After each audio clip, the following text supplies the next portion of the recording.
বাড়ির কার কথা মনে পড়তেছে? সবার কথাই মনে পড়তেছে, দূরে যেহেতু বিয়ে হয়েছে দূরে যাইতেই হইব। এটা আচ্ছা, এটা কোন সেতু বলছো? গোমতী সেতু, গোমতী সেতু। আপনারা কখনো শুনছেন গোমতী গোমতী সেতু?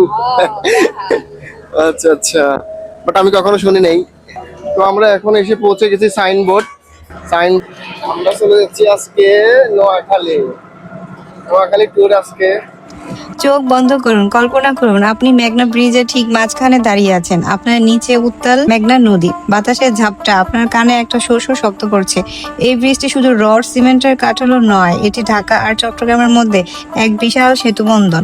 ওপর থেকে তাকালে মনে হয় এক রূপালী ফিতে নদীর বুক চিরে চলে গেছে।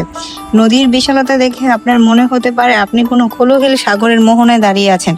নিচের দিকে তাকান, মেঘনার পানি এখানে স্থির নয়। তাই আজকে আমরা আলোচনা করব মেঘনা ব্রিজ দিয়ে আমরা কিভাবে নোয়াখালী গেলাম, আমাদের নোয়াখালী জার্নিটা কেমন হয়, এই বিষয় নিয়ে আজকে আলোচনা করবো। সো সবাই দেখতে থাকেন।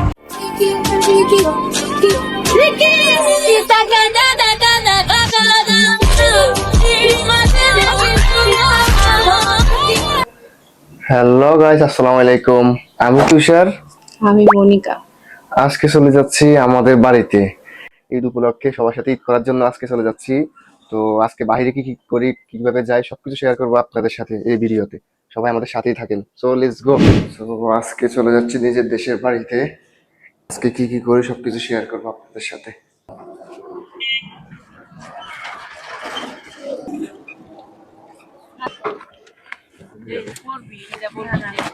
আমি মনিকা, ফ্যামিলি নিয়ে আজকে এবার ঈদ করবো। তো বিদেশ থেকে আসার পর এই আমার 5 বছর পরে ফ্যামিলি নিয়ে ঈদ করার আনন্দই আলাদা। কারণ ভাই 5 বছর বিদেশ ছিলাম, সবটা ঈদ করতে পারি নাই। তো এবারে আল্লাহ যদি নিজেকে লেখে রাখে সুন্দরভাবে সুস্থভাবে আমরা বাসায় যেয়ে বুঝতে পারি। সবাই দোয়া করবেন আমাদের জন্য। এত সুন্দর বাড়ি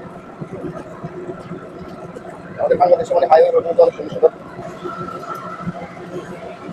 রোডের সেরকম একটা ওয়েদার, এটা আসলে অনেক দেখতে অনেক ভালো।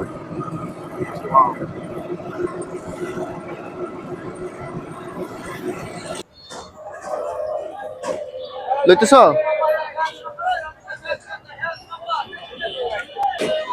এই দেখেন আমি হেঁটে হেঁটে হেঁটে হেঁটে উপরে উঠতেছি।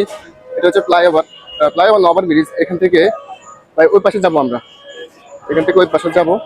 আর মনিকা অলরেডি আমার আগে এসে বসে আছে। এখান থেকে ভিউটা দেখেন, অস্থির। আমরা উঠতে উঠতে উঠতে উঠতে প্রায় অনেক দূরে উঠতেছি। এর পাশে তো আমরা এই পাড়ে থেকে ওই পাড়ে যাবো।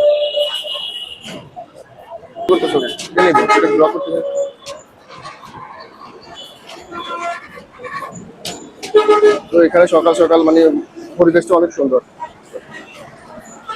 মানে সকাল 6টা বাজে, 6টা থেকে কি 7টা বাজে, এখন দেখেন কি ভিড় মানুষের। আমরা মানে আমাদের সমস্যাটা হচ্ছে আমরা এই পাশে গাড়ি পাওয়া যায় না। আমাদের নোয়াখালীর যে বাসগুলো, এগুলো আমরা এই পাশে পাওয়া যায় না। এই পার থেকে ওই পারে যাওয়া লাগে। যে এখানে বোম্বাই মধ্যে সেল করতেছে। থেকে মেন ভিউটা দেখেন, গাড়ি কি সুন্দর চলাচল করতেছে এখান থেকে এদিকে।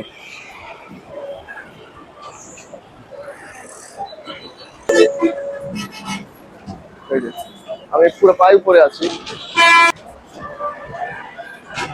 মানুষের এত ভিড়, এত ভিড়, এই কারণে মানুষের কারণে হাঁটা যায় না। তো তবুও আমরা অনেক কষ্ট করে বই পারে যাইতেছি আবার ব্রিজ পার হইয়া।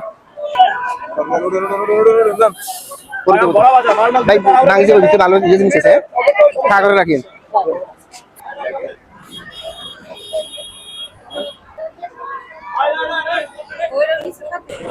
আমরা এখন এসে গেছি অলরেডি বাসের মধ্যে। সবাই ভাই লাগাই না কেন?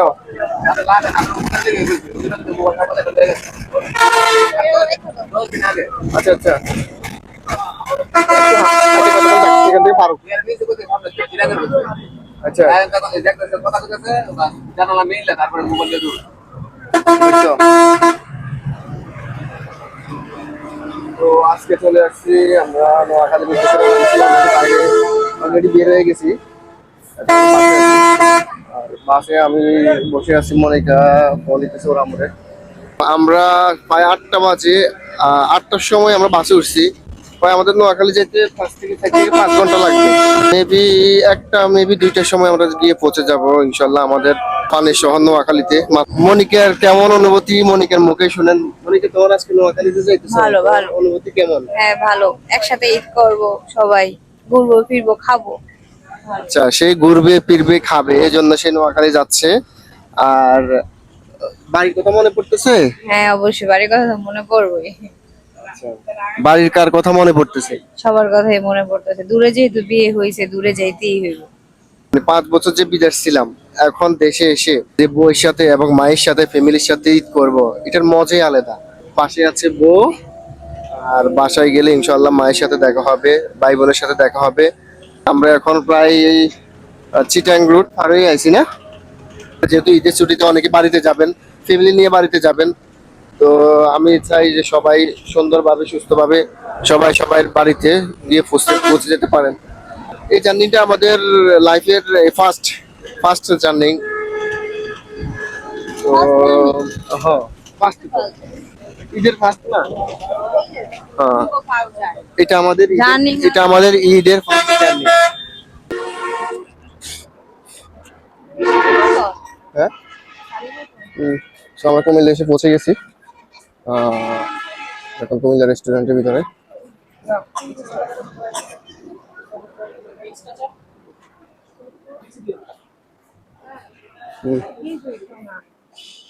আচ্ছা, খাওয়ার সময় দেবো।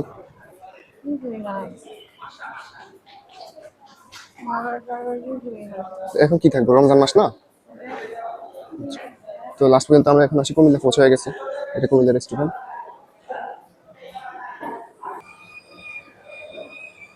তো আমরা লাস্ট পর্যন্ত এসে পৌঁছে গেছি কুমিল্লা রেস্টুরেন্ট।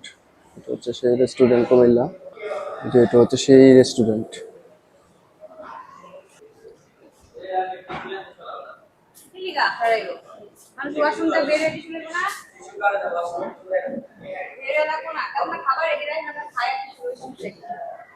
দেখুন একটা করেন, খাবার রেডি করেন। আচ্ছা, বার্গার আছে?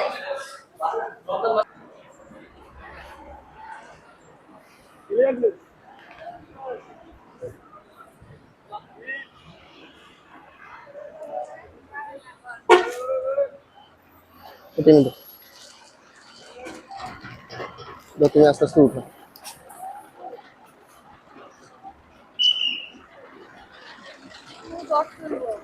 নোয়াখালীর আদি নাম ছিল বুলুয়া। প্রাচীনকালে এই অঞ্চলটি মেঘনা নদীর জোয়ার ভাটায় প্লাবিত হয়। 1660 দশকে বুলুয়া উত্তর পূর্ব দিকে বিশাল একটি খাল খনন করা হয়, যাতে বন্যার পানি নেমে যেতে পারে। এই নতুন খাল থেকেই আজকের নোয়াখালী নামে উৎপত্তি। নোয়াখালীর মানুষ তাদের আঞ্চলিক ভাষার জন্য সারা দেশে পরিচিত, যদিও অনেকে এটি নিয়ে মজা করেন, কিন্তু নোয়াখালীর ভাষায় রয়েছে নিজস্ব ব্যাকরণ এবং গভীরতা।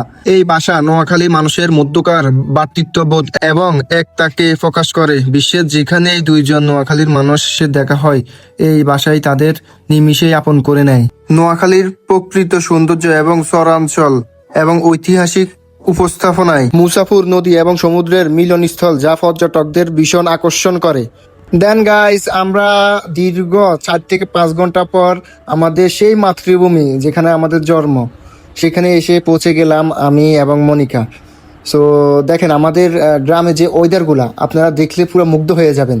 যেখানে দেখলেই মানে এত সুন্দর একটা পরিবেশ, সবারই আসলে অনেক ভালো লাগবে এগুলো দেখলে। তো আমি এসে পৌঁছে গেছি মনিকা সহ, আর মনিকা আমার পিছে পিছে হাঁটাচলা করতেছে। দেন গাইস, আজকে জার্নিটা আমাদের কাছে অনেক স্মরণীয় হয়ে থাকবে, কারণ আজকে আমরা দুইজন একসাথে দীর্ঘ 5 বছর পর একসাথে হয়েছি, একসাথে ঈদ করব, এই জন্য নোয়াখালীতে এসে পৌঁছে গেছি। আলহামদুলিল্লাহ, আমরা দুজনে একসাথে হয়ে আজকে সবার সাথে ঈদ করব বলে চলে এসেছি। সো আমি এগুলো ঘুরে ঘুরে দেখতেছি, আর মনিকা পিছে পিছে কি জানি খুঁজতেছে, সেটা আমি বুঝতেছি না। ওকে জিজ্ঞেস করতেছি, কি গো কি খুঁজতেছ? সে বলতেছে আমরা যেটা আমাদের নোয়াখালী ভাষায় মলিশার শাক বলি, ওরা ওইটা অন্যরকম মানে অন্য নামে চিনে আর কি। তো ও এগুলো খুঁজতেছে, সে এগুলো দেখে অনেক খুশি, মানে সে আমাকে অনেকবার বলতেছে, ওগো আমি এগুলা এই শাকগুলো নিব, শাকগুলো আমার অনেক ফেভারিট। তা আমি বললাম এগুলো তো আমাদের গ্রামে অনেক সুন্দর সুন্দর বা অনেকগুলো আছে, তুমি এই কয়টা দেখে এত খুশি হয়ে গেছো, আমি তোমাকে অনেক নিয়ে দিব শাক। আর শাক তারও পছন্দ অনেক, আমারও পছন্দ। আর এখানে দেখেন অনেকগুলো ছেলে ফেলে শয়তানি করতেছে, আর আমি ওদেরগুলো দেখাইতেছি সবাইকে। আর ও দেখেন মনিকা দেখেন নিচে বসে গেছে, শাক তুলতেছে। এগুলোই আসলে দেখতে অনেক ভালো লাগে।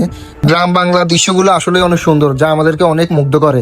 আর এখন ধানের সিজন। আর হ্যাঁ, একটা কথা বলি সবাইকে, আমার ভয়েস ওভার এত সুন্দর না, কেউ আবার খারাপ মন্তব্য করবেন না। কেননা গাইস, কখন যে আমার মাইক্রোফোন অফ হয়ে গেছে আমি জানতাম না, তাই আমার ভয়েসটা আসে না, এই জন্য আমাকে ভয়েস ওভার দিতে হচ্ছে।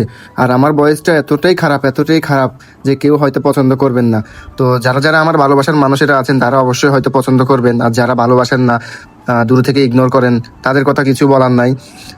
আর এখানে আমরা অনেকক্ষণ ঘোরাঘুরি করতেছি, মনিকা শাক তুলতেছে আর আমি দাঁড়িয়ে দাঁড়িয়ে দেখতেছি। মনিকাকে জিজ্ঞেস করতেছি আর কত তুলবো, এবারকে আসো, বাড়িতে আসো। সবাই অপেক্ষা করতেছে, যেহেতু ফ্যামিলির সাথে ঈদ করবো, এই জন্য অনেক অধীর আগ্রহ নিয়ে বসে আছি। সবার সাথে দেখা হবে, মায়ের সাথে দেখা হবে, এই জন্য। আর দেখেন গাইস, চারদিকটা কেমন সবুজে ভরা, মানে যেদিকে তাকাই সেদিকে সবুজ, যেদিকে তাকাই সেদিকে সবুজ। আর আকাশটা দেখেন, মানে ওয়েদারটা এত সুন্দর, মনটা পুরো ভরে গেল। তো মনিকে পিছিয়ে পিছিয়ে হাঁটতেছে আর এদিকে ওদিক তাকাইতেছে, দেখেন কোথায় বসে গেছে, শাক তুলতেছে। তো শাক যে ওরও এত ফেভারিট আগে আমি জানতাম না। তো শেষ পর্যন্ত বাড়িতে এসে পৌঁছে গেলাম। বাড়িতে প্রায় কাছাকাছি, বেশি দূর না। এই যে আমাদের যে ব্রিজটা দেখতেছেন, এটা আমাদের মানে এত ফেভারিট। অনেক আগে থেকে আমরা ছোটকালে এখানে এসে বসে থাকতাম, অনেক আড্ডা দিতাম বন্ধু বান্ধব। এখনকার দেওয়া হয় না বলতে, এখনকার বাড়িতে থাকা হয় না, এই জন্য আড্ডা দেওয়া হয় না। তো ভিডিওটা আজকের জন্য এই পর্যন্ত। সবাই ভালো থাকবেন, সুস্থ থাকবেন। আল্লাহ হাফেজ।